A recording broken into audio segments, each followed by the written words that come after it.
Olá, daqui a pouco tem Lajeadense e Santa Cruz pela Copa Fernandão.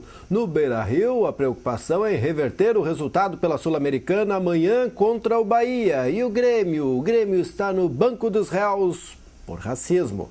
Agora, no Papo de Boleiro.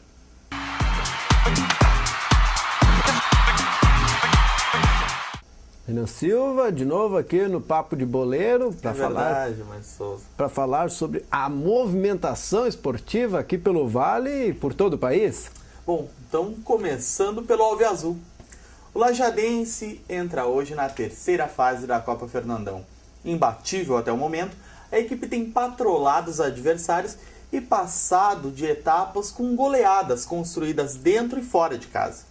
Daqui a pouco, a partir das 8 da noite, o Alviazul recebe o Santa Cruz. Será mais uma edição do Clássico dos Vales. Bom, e outro detalhe que apimenta este duelo e que aumenta a expectativa em torno do confronto é que o Santa Cruz é responsável pela única derrota do Lajeadense nessa temporada.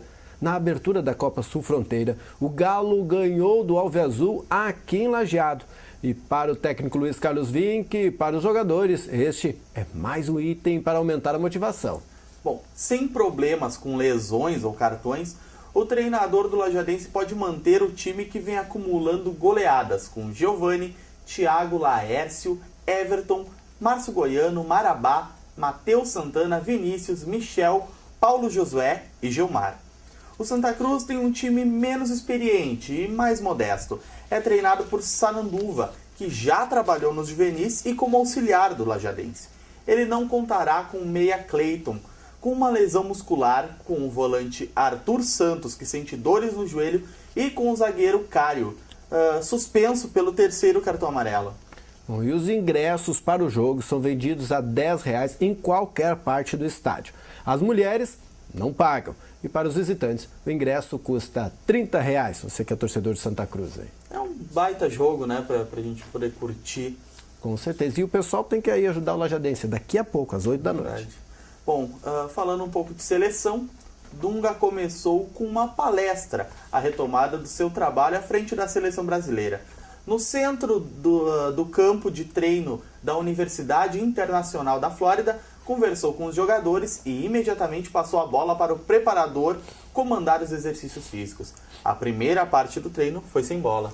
Bom, e em seguida, acompanhado do auxiliar Andrei Lopes, Dunga deu início ao treino técnico, em que procurou incentivar o tempo todo os jogadores a ter uma movimentação mais rápida, em que a precisão dos passes de primeira, como recurso para se livrar da marcação, era o requisito mais exigido. Sob um forte calor e com muita intensidade, o treino era interrompido com frequência para os jogadores se hidratarem. Veja a avaliação do técnico da seleção sobre este primeiro dia de trabalho.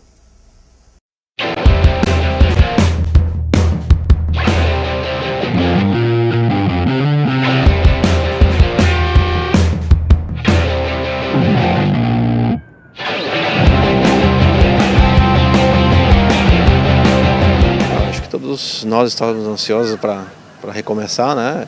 Jogadores também, o ritmo do treino bastante acelerado, porque cada um quer demonstrar seu valor, o entusiasmo é muito grande, né? Agora, continuar o trabalho, acho que a melhor parte sempre é o campo, né? Então fica na expectativa de todos de ter uma oportunidade e a gente espera durante os jogos poder colocar todos. E após vencer o Palmeiras em São Paulo pelo Campeonato Brasileiro, o Internacional vira a chave e deposita o foco em outra competição amanhã. Isso porque a equipe encara o Bahia, na Arena Fonte Nova, a partir das 10 da noite, em jogo de volta pelas oitavas de final da Copa Sul-Americana. O Colorado terá que reverter a vantagem obtida pelos baianos no jogo de ida, quando venceram por 2-0 aqui no Beira-Rio. O lateral direito Gilberto defende que o time terá que jogar para frente, sem errar passes para conseguir os gols precisos. Veja na matéria do repórter João Link, da TV Internacional, a fala de Gilberto. A expectativa para esse jogo é totalmente positiva. A gente, no futebol, sempre vai passar por dificuldades como essa, tendo que reverter um placar desse. Então a gente vai procurar jogar bem, jogar para frente, jogar com inteligência, para não perder a bola, não desperdiçar passes errados e conseguir chegar na frente para fazer os gols que a gente precisa.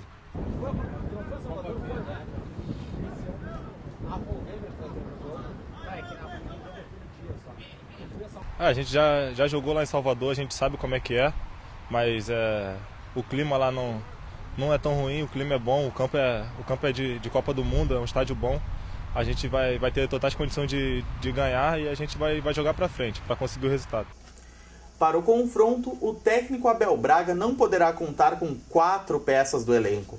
Cláudio Vinck tem lesão muscular na coxa esquerda. Juan, dores no joelho direito.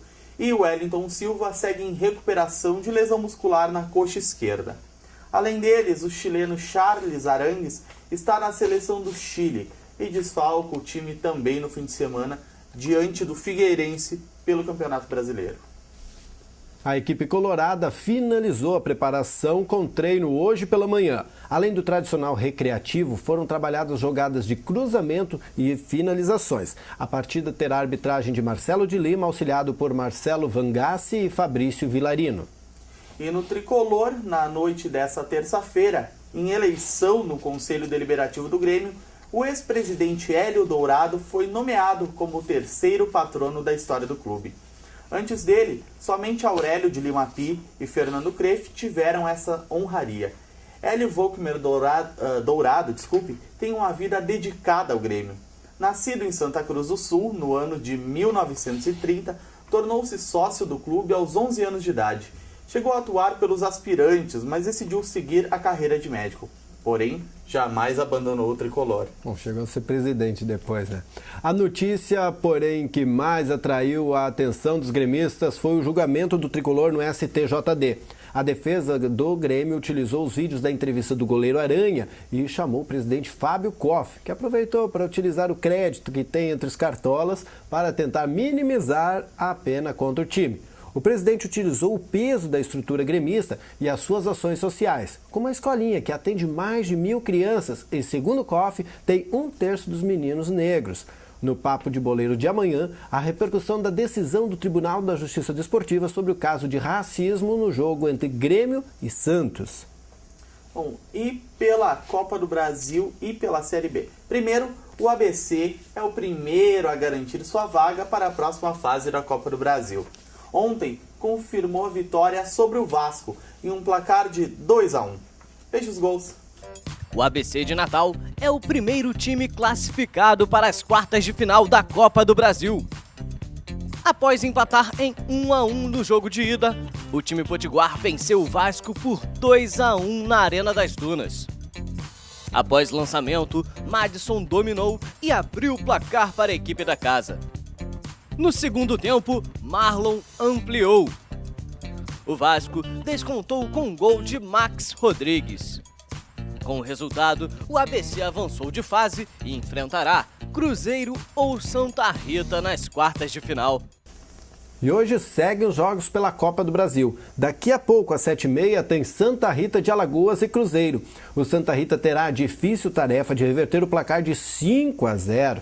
O Atlético Paranaense recebe o América do Rio Grande do Norte. O time de Natal venceu o primeiro jogo por 3-0. Às 10 horas da noite é a vez do Corinthians reverter o placar negativo frente ao Bragantino. O Ceará, que venceu o Botafogo no Rio de Janeiro por 2-1, recebe o Fogão lá em Fortaleza. Completa a rodada Flamengo e Coritiba. O time paranaense venceu o Mengão por 3-1 na primeira partida. E pela Série B do Brasileiro, Paraná e Sampaio Corrêa empataram em 0-0. Em Goiânia, o Boa Esporte goleou o Atlético Goianiense por 3-0. Em casa, a Portuguesa não conseguiu vencer o Joinville. A equipe catarinense ganhou por 2-1. Veja os gols da noite desta terça-feira.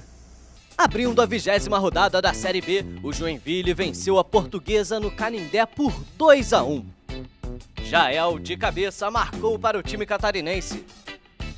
Alan Dias empatou e Fabinho, já no final da partida, decretou a vitória do Joinville. Jogando fora de casa, no Serra Dourada, o Boa Esporte venceu o Atlético Goianiense por 3-0. Wellington marcou o primeiro, Fernando Caranga ampliou e Morato fechou o placar. No Durival Brito, Paraná e Sampaio Corrêa ficaram no 0-0.